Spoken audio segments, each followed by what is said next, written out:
Assalamualaikum warahmatullahi wabarakatuh. Yang terhormat Bapak dan Ibu Kepala Sekolah, yang terhormat Bapak dan Ibu Wakil Kepala Sekolah, yang terhormat Bapak dan Ibu Guru. Berikut adalah informasi sekaitan dengan kurikulum prototipe sekolah menengah pertama atau kurikulum prototipe sekolah SMP. Kurikulum prototipe SMP. Informasi ini disampaikan sebagai bagian rangkaian dari dari video-video sebelumnya tentang kurikulum sekolah penggerak atau kurikulum prototipe.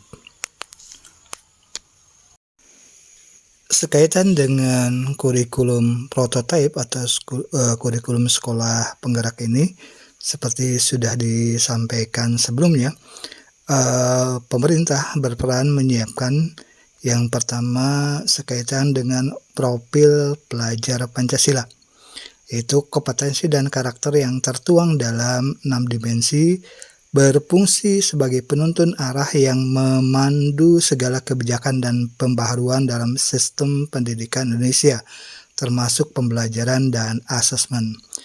Kedua, yang disiapkan oleh pemerintah adalah struktur kurikulum, yaitu jabaran mata pelajaran beserta alokasi jam pembelajaran. Yang ketiga, capaian pembelajaran, yaitu kompetensi dan karakter yang dicapai setelah menyelesaikan pembelajaran dalam kurun waktu tertentu.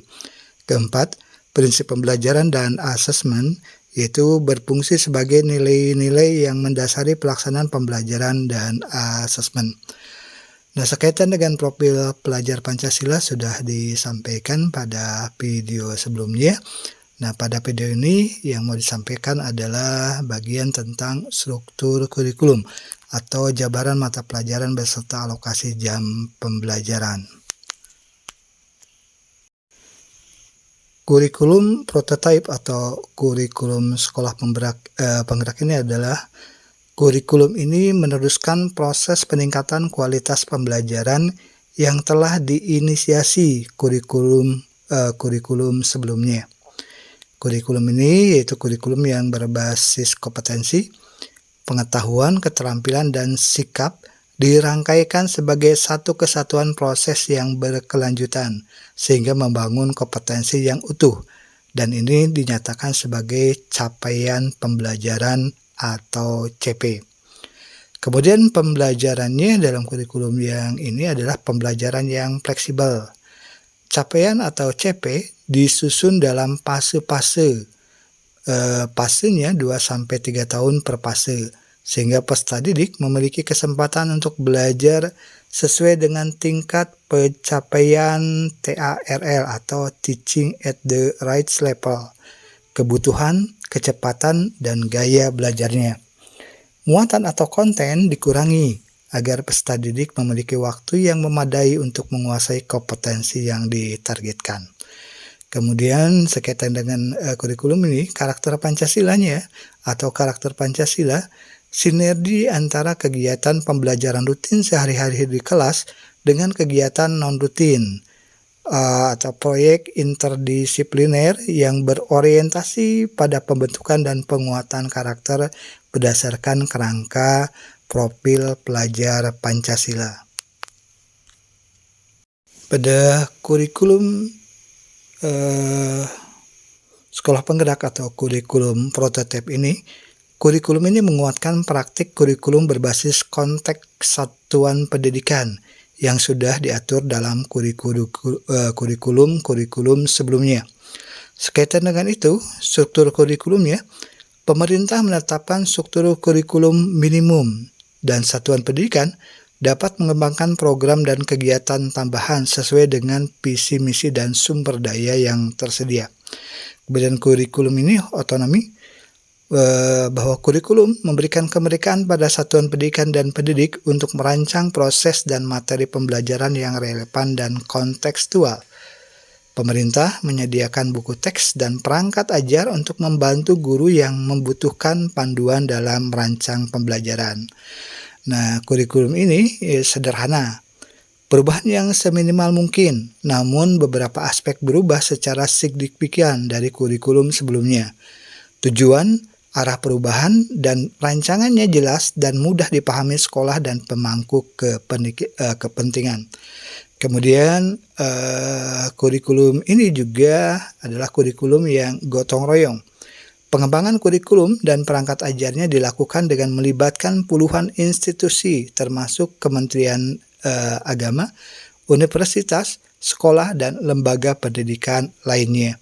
Jadi sekaitan dengan penguatan praktek kurikulum berbasis konteks satuan pendidikan ini, tadi disampaikan 4 hal. Yang pertama tentang struktur kurikulumnya, yang kedua tentang otonominya, yang ketiga sederhana, dan keempat gotong royong.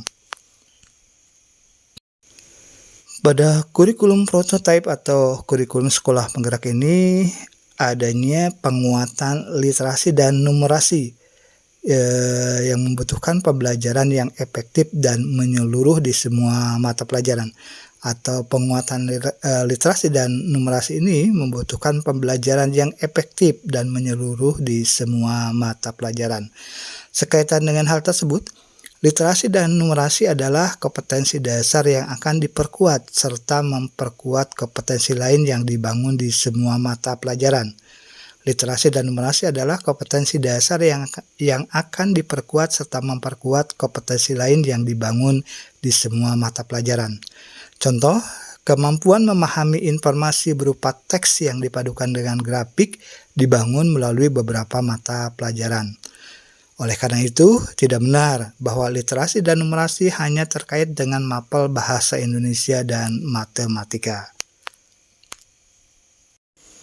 Beberapa perubahan sekaitan dengan struktur kurikulum yang ada pada kurikulum prototipe SMP, yaitu ketika kurikulum atau pada saat kurikulum 2013, mata pelajaran informatika ini sebagai mata pelajaran pilihan.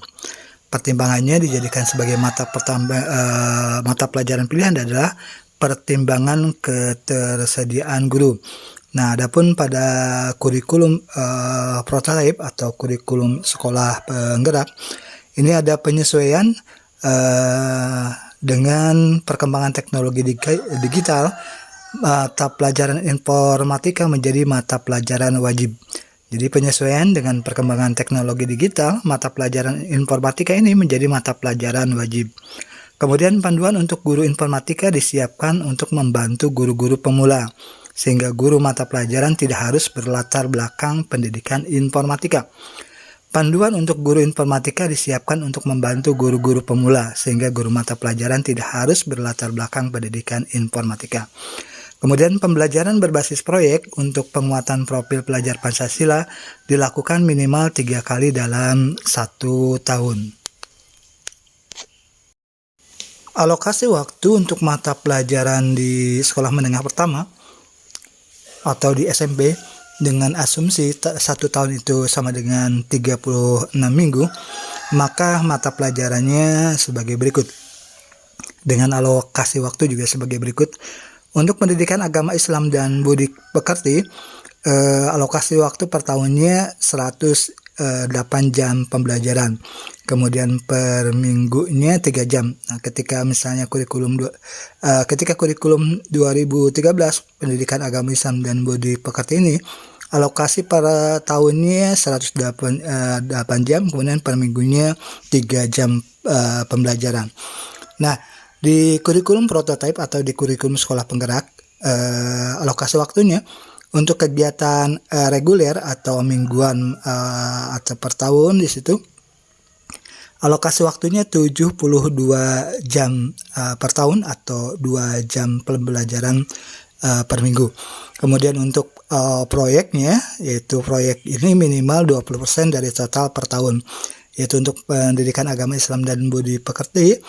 Teralokasi waktunya untuk proyek itu sebesar 36 jam pembelajaran per tahun atau 33% dari 100 jam pembelajaran total jam per tahun.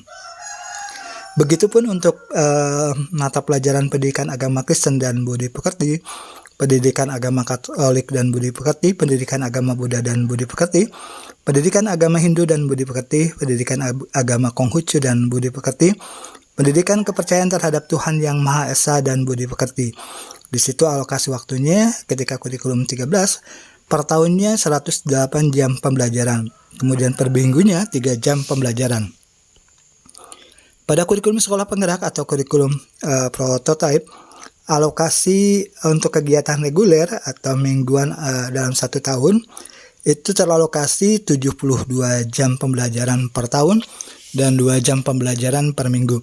Dan alokasi waktu untuk mata pelajaran tadi itu teralokasi untuk proyeknya, untuk kegiatan proyek 36 jam pembelajaran per tahun atau 33% dari total jam pembelajaran per tahun 108 jam pembelajaran.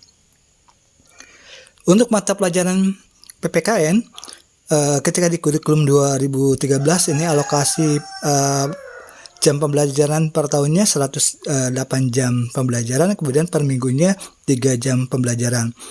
Nah, pada kurikulum prototype atau kurikulum sekolah penggerak teralokasikan untuk kegiatan regulernya atau mingguan dalam per tahunnya yaitu 72 jam pembelajaran per tahun atau 2 jam pembelajaran per minggu.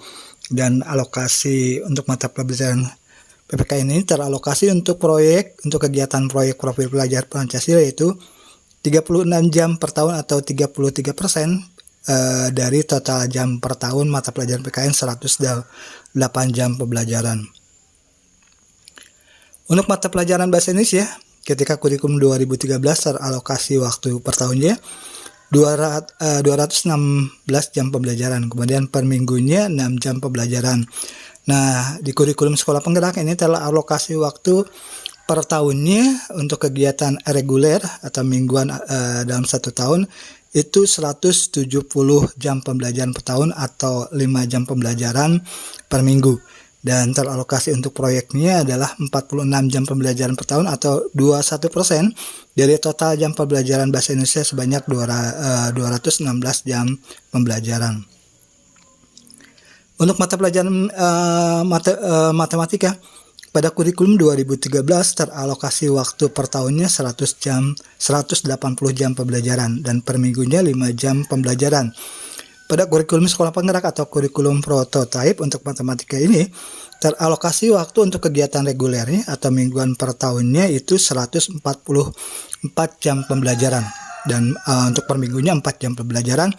Dan teralokasi untuk kegiatan proyek profil pelajar Pancasila itu 36 jam pembelajaran atau 20% dari total jam pembelajaran matematika per tahun 180 jam pembelajaran.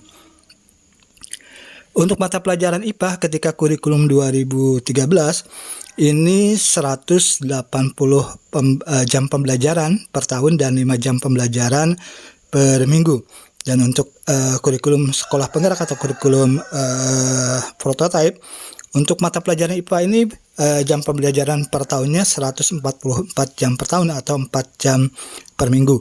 Dan teralokasi untuk kegiatan proyek ini 36 jam pembelajaran per tahun atau 20% dari total jam pembelajaran mata IPA itu 180 jam pembelajaran per tahun.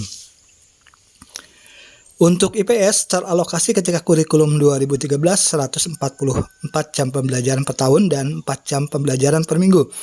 Dalam kurikulum sekolah penggerak atau kurikulum prototype teralokasi waktu untuk kegiatan reguler atau mingguan dalam 1 tahunnya yaitu 108 jam pembelajaran per tahun atau 3 jam pembelajaran per minggu. Dan teralokasi untuk kegiatan proyek profil pelajar Pancasilanya 36 jam pembelajaran per tahun atau 25% dari total jam pembelajaran per tahun 144 jam pembelajaran.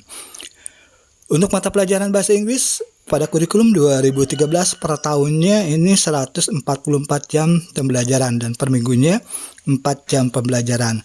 Dalam kurikulum sekolah penggerak teralokasi untuk kegiatan reguler atau mingguan dalam 1 tahunnya ini 108 jam pembelajaran per tahun atau 3 jam pembelajaran per minggu.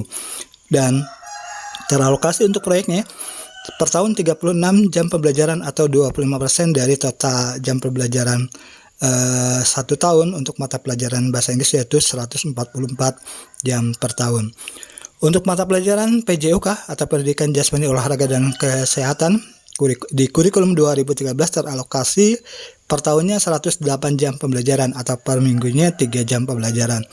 Nah, untuk di kurikulum sekolah penggerak atau kurikulum prototipe teralokasi waktu untuk kegiatan reguler atau minggu per tahunnya yaitu 72 jam pembelajaran per tahun atau 2 jam pembelajaran per minggunya. Teralokasi untuk kegiatan proyek profil pelajar Pancasilanya ini 36 jam pembelajaran per tahun atau 33% dari total jam pembelajaran PJOK 108 jam pembelajaran per tahun. 108 jam per tahun. Untuk mata pelajaran informatika ketika kurikulum 2013 teralokasi waktu 72 jam per tahun dan 2 jam per minggunya. Di kurikulum sekolah penggerak atau kurikulum prototipe, kegiatan reguler mingguan per tahunnya ini untuk per tahunnya teralokasi 54 jam pembelajaran. Kemudian untuk mingguannya 2 jam pembelajaran. Nah, teralokasi untuk proyeknya ini 36 jam pembelajaran atau 33% dari total jam pembelajaran. Teralokasi 25%.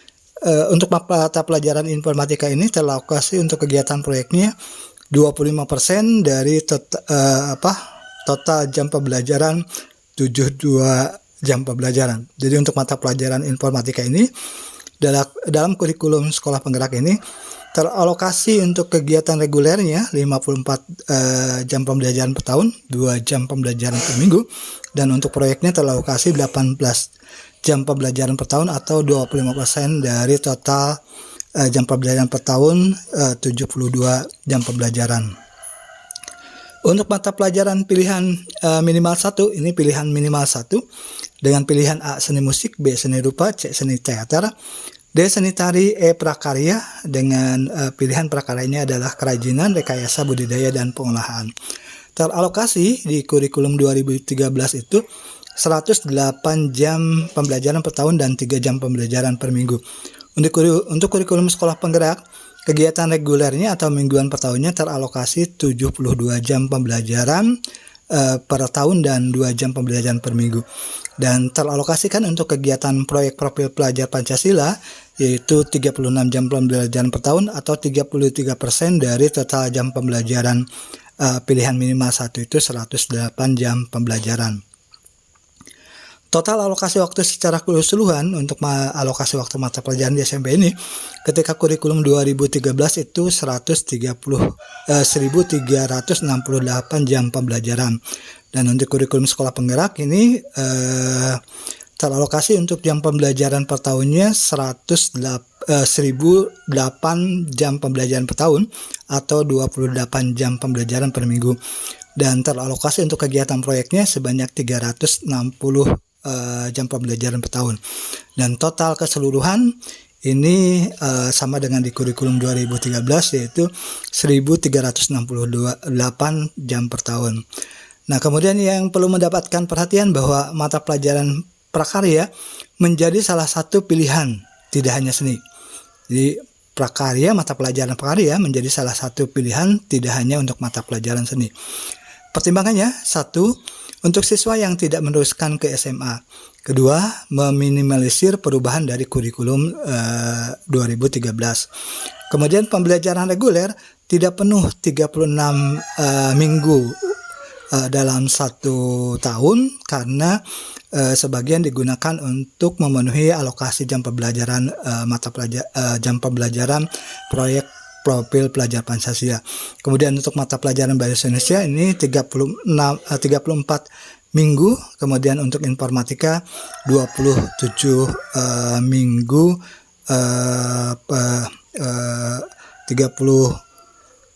27 minggu gitu. Demikian itu informasi tentang alokasi waktu untuk mata pelajaran di SMP. Nah, sekaitan dengan kurikulum sekolah penggerak atas kurikulum prototipe tadi gitu kan, ini ada beberapa hal sekaitan dengan implikasi perubahan dan mitigasinya. Yang pertama, sekaitan dengan jam mengajar dan tunjangan profesi guru. Ini perubahan dan mitigasinya yaitu jam mengajar, mata pelajaran kelompok umum, alokasi beban mengajarnya tetap. Nah, dan ini diberikan beban tambahan mengajar bagi guru yang beban mengajarnya kurang, seperti menjadi koordinator proyek penguatan profil pelajar Pancasila. Nah, kemudian yang kedua sekaitan dengan linearitas mata pelajaran. Nah, ini implikasi perubahan dan mitigasinya disusun linearitas mata pelajaran yang selaras dengan struktur kurikulum prototipe. Misal, untuk mata pelajaran informatika dapat diampu oleh guru yang mempunyai latar belakang informatika atau MIPA, matematika atau ilmu pengetahuan alam. Kemudian yang ketiga, kapasitas guru dan sekolah untuk menerjemahkan menjadi kurikulum sekolah dan pembelajaran. Nah, sekaitan dengan ini, implikasi perubahan dan mitigasinya diberikan pelatihan dan pendampingan kepada komite pembelajaran. Dan komite pembelajaran ini terdiri dari guru, kepala sekolah, dan pengawas. Kemudian menyediakan platform teknologi untuk guru belajar dan berbagi. Bapak dan Ibu yang terhormat, demikian informasi sekaitan dengan struktur kurikulum sekolah penggerak atau struktur kurikulum prototipe untuk sekolah menengah pertama. Semoga informasi yang disampaikan ini bermanfaat dan menginspirasi Bapak dan Ibu. Terima kasih atas perhatiannya. Mohon maaf bila ada salah dan keliru. Billahi taufiq wal hidayah. Wassalamualaikum warahmatullahi wabarakatuh.